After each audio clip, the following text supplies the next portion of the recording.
Seperti inilah keseharian Nasarudin, warga Kelurahan Petuadae, Kecamatan Turikale, Kabupaten Maros.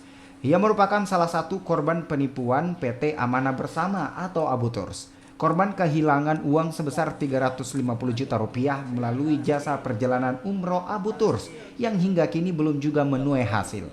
Uang ratusan juta rupiah baginya bukanlah uang kecil dan mudah didapatkan.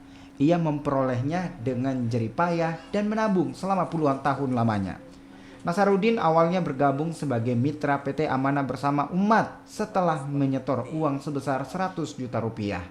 3 tahun lalu sebagai tanda jadi, kemudian membeli 22 seat pemberangkatan umrah dengan nominal 250 juta rupiah. Belum sempat berangkat umroh bersama rekannya, PT Amanah Umat kemudian bermasalah hingga akhirnya pemberangkatan para jemaah tidak kunjung datang.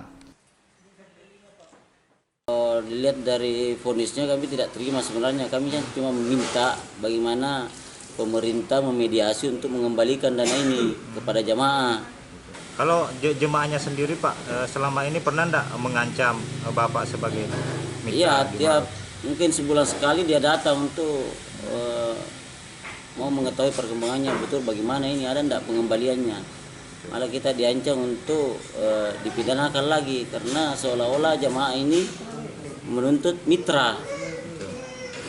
Untuk bertahan hidup, Nasarudin kini beralih membuka warung makan guna memenuhi kebutuhan anak dan istrinya tercinta. Ia berharap dana yang telah disetorkan dapat dikembalikan. Aziz Hamid, Kompas TV Maros, Sulawesi Selatan.